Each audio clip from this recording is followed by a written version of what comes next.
ഭക്ഷണവും വെള്ളവും മൂലമുണ്ടാകുന്ന അപകടകരമായ ഒരു അസുഖമാണ് ഷിഗല്ല. ഷിഗല്ല ബാക്ടീരിയകൾ മൂലമുണ്ടാകുന്ന ഒരു കുടൽ അണുബാധയാണിത്. കടുത്ത വയറിളക്കം, രക്തം കലർന്ന മലം അല്ലെങ്കിൽ നിർജ്ജലീകരണ ലക്ഷണങ്ങൾ കണ്ട് ഉടൻ ചികിത്സ നേടാൻ ശ്രദ്ധിക്കണേ. ചിലപ്പോൾ രക്തം കലർന്ന മലം, പനി, വയറുവേദന, ഛർദി, ക്ഷീണം ഇതെല്ലാമാണ് രോഗലക്ഷണങ്ങൾ. ഭക്ഷണത്തിന് മുമ്പും ബാത്റൂം ഉപയോഗിച്ചതിനു ശേഷവും കൈകൾ നന്നായി കഴുകുക. തിളപ്പിച്ചാറിയ വെള്ളം കുടിക്കുക. ഭക്ഷണം നന്നായി പാകം ചെയ്ത് കഴിക്കുക. പഴങ്ങളും പച്ചക്കറികളും കഴുകി ഉപയോഗിക്കുക. രോഗലക്ഷണമുള്ളവർ ഭക്ഷണം പാകം ചെയ്തത് ഒഴിവാക്കുക. ഇതൊക്കെയാണ് ഷിഗല്ല രോഗത്തിന്റെ പ്രതിരോധ മാർഗങ്ങൾ.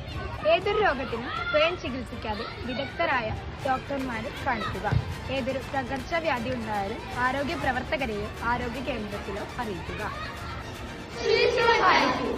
സുരക്ഷിതമായ ഭക്ഷണവും വെള്ളവും ഉപയോഗിക്കും. ഷിഗല്ല രോഗത്തെ പ്രതിരോധിക്കും.